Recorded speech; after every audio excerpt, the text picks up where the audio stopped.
Hello and welcome to the knowledge source. तो आज के सेशन में हम डिस्कस करेंगे। अभी सुप्रीम कोर्ट ने एक पीआईएल को हियर कर रहा था। उसमें जो मेन मकसद था कि तबलीगी जमात के जो इंसिडेंट्स हुए थे, जब स्टार्टिंग आपको मालूम होगा कोविड-19 जब स्प्रेड हो रहा था बहुत रैपिड तरीके से, तो उस समय एक बहुत ही जब न्यूज़ कंटेंट उस समय की सर्कुलेशंस आप देखें तो जो भी न्यूज़ कंटेंट थे वो पूरी तरह तबलीगी जमात जो हुए थे उसको पूरे जिम्मेदार ठहरा रहे थे। तो उस सिचुएशन में अभी एक पीआईएल फाइल किया गया है, तो उस अभी सुप्रीम कोर्ट वो हियर कर रही है।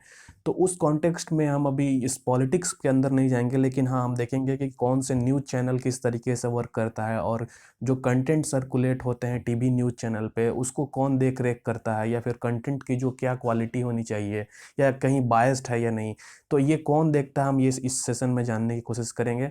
तो चलिए स्टार्ट करते हैं। स्टार्ट करने से पहले मैं आपको बता दूं, आप हमारे Telegram channel knowledge at source से जुड़ सकते हैं। आप हमें फेसबुक पर भी फॉलो कर सकते हैं, www.facebook.com/knowledge@source।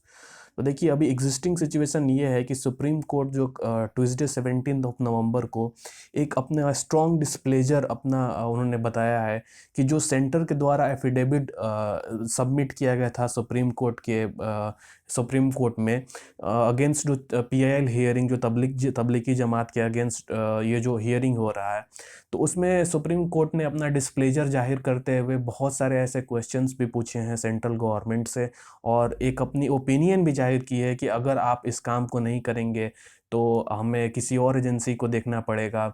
और ये जो डिस्प्लेजर मैं नहीं बोलूँगा, एक बहुत ही कड़ी चेतावनी एक्चुअली है ये न्यूज़ कंटेंट जो इस तरीके से अपने अपने एजेंडा चला रहे हैं।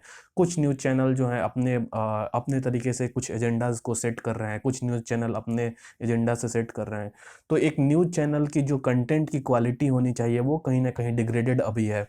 अभी सुप्रीम कोर्ट ने ये भी कहा है कि सेंट्रल गवर्नमेंट से ये पूछा है कि आप बताइए कि जो ये टीवी और ये जो न्यूज़ पे जो कंटेंट जो सर्कुलेट होते हैं उसकी क्या वैलिडिटी है, और ये अगर अगर आपसे ये रेगुलेट नहीं हो पाएगा तो हम किसी आउटसाइड एजेंसी को ये ट्रांसफ़र करेंगे।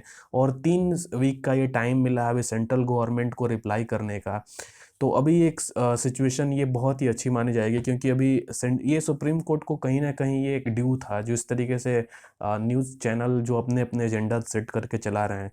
तो देखिए अभी की जो मैटर है सुप्रीम कोर्ट की अभी हियर कर रही है, जैसा मैंने आपको बताया एक पीआईएल फाइल किया गया था माइनॉरिटी कम्युनिटी, मुस्लिम कम्युनिटी से। उसमें ये बताया गया था कि जो भी एजेंडा चला रहे हैं ये न्यूज़ चैनल्स, उसमें एक डर है कहीं ना कहीं कम्युनल कंटेंट आने का, और ये कहीं ना कहीं टोटल मुस्लिम कम्युनिटी है उनके अगेंस्ट ये एक सीरियस थ्रेट है उनके लाइफ और लिबर्टी की, ऐसा पीआईएल में डाला गया था। तो उनके डिफेंस में मिस्टर सॉलिसिटर जनरल जो इंडिया के हैं वो अपील्ड हुए हैं सेंटर की तरफ से, और उन्हें कहा कि उनकी जो बात उन्होंने रखी कि जो ये मीडिया की freedom of speech and expression के बारे में है, और इसमें कहीं ना कहीं एक उनकी जो सेल्फ रेगुलेटरी मैकेनिज्म के थ्रू वो वर्क करते हैं, और इसमें सेंट्रल गवर्नमेंट अगर कहीं हस्तक्षेप करती है तो ये कहीं ना कहीं न्यूज़ ब्रॉडकास्टिंग के अगेंस्ट है, ऐसा सॉलिसिटर जनरल ने कहा है। तो देखिए अभी की जो सिचुएशन है, अभी अपनी सेंट्रल गवर्नमेंट पक्ष रख रही है, और जो ये पीआईएल फाइल्ड हुआ है इसमें सुप्रीम कोर्ट की बेंच एक हियर कर रही है। सो अभी आगे हम ये देख लेते हैं कि सुप्रीम कोर्ट ने क्या कहा। तो देखिए सुप्रीम कोर्ट ने ये कहा कि जो भी एफिडेविट सेंट्रल गवर्नमेंट के द्वारा यहाँ पे सुप्रीम कोर्ट के अगेंस्ट ये दाखिल किया गया है, उसमें उन्होंने क्वेश्चंस मार्क उठाए हैं उनकी एप्लीकेबिलिटी पे, और इन्होंने पूछा कि जो केबल टेलीविज़न नेटवर्क एक्ट है, जो सीटीएनए के नेम से जाना जाता है, ये पूछा है कि एपेक्स कोर्ट ने ये पूछा है कि ये क्या इसके पास रेगुलेटरी मैकेनिज्म्स के पावर हैं, और ये या फिर अगर मैं पूछूं कि सिर्फ आप ये एनबीएसए के लिए छोड़ दिए हैं जो भी ये मैकेनिज्म्स कंटेंट की क्वालिटीज़ के, अगर मैं बोलूं मेंटेनेंस के बारे में, तो इन्होंने पूछा कि ये एनबीएसए की क्या रोल है, जो न्यूज़ ब्रॉडकास्टर स्टैंडर्ड अथॉरिटी के नेम से जाना जाता है, वो किस तरीके से वर्क करता है। उन्होंने सेंट्रल गवर्नमेंट की जो ये सुप्रीम कोर्ट की ये बेंच है जो हियर कर रही थी, उन्होंने पूछा सेंट्रल गवर्नमेंट से। फिर बेंच ने ये भी पूछा कि और आप सेंट्रल गवर्नमेंट से ये पूछा कि प्लीज़ आप स्पेसिफाई कीजिए कि how cable TV network act can be use to control the content on cable TV network. तो उन्होंने पूछा कि जो ये केबल टीवी नेटवर्क पे जो भी कंटेंट सर्कुलेट होते हैं वो किस तरीके से रेगुलेटेड फॉर्म में आ सकते हैं, या फिर इनकी जो रेगुलेशंस किस हद तक हो सकती है, ये भी पूछा है। और इसके बाद सुप्रीम कोर्ट ने कहा है कि सेंट्रल से ये कहा है कि क्या मैकेनिज्म्स अवेलेबल हैं अंडर केबल टीवी नेटवर्क के रेगुलेशंस एक्ट के अंडर, जो कि फेक न्यूज़ को भी रोका जा सके, या फिर जो भी न्यूज़ सर्कुलेट होते हैं, बायस्ड न्यूज़ सर्कुलेट होते हैं, उनको रोका जा सके। तो ये 3 वीक का मोहलत अभी सुप्रीम कोर्ट ने सेंट्रल गवर्नमेंट को दिया है। ठीक है। सो अभी हम देखते हैं कि क्या कौन रेगुलेट करता है मीडिया को, अभी की सिचुएशन क्या है। तो देखिए अभी अभी जो मीडिया केबल टीवी नेटवर्क्स जो भी हैं, वो अगर रेगुलेशंस के बारे में हम बात करें तो ये एक्चुअली बेसिकली अभी सेल्फ रेगुलेटेड है। तो अभी के टाइम पे कोई भी स्टैट्यूटरी और रेगुलेटरी मैकेनिज्म्स अभी अवेलेबल नहीं है।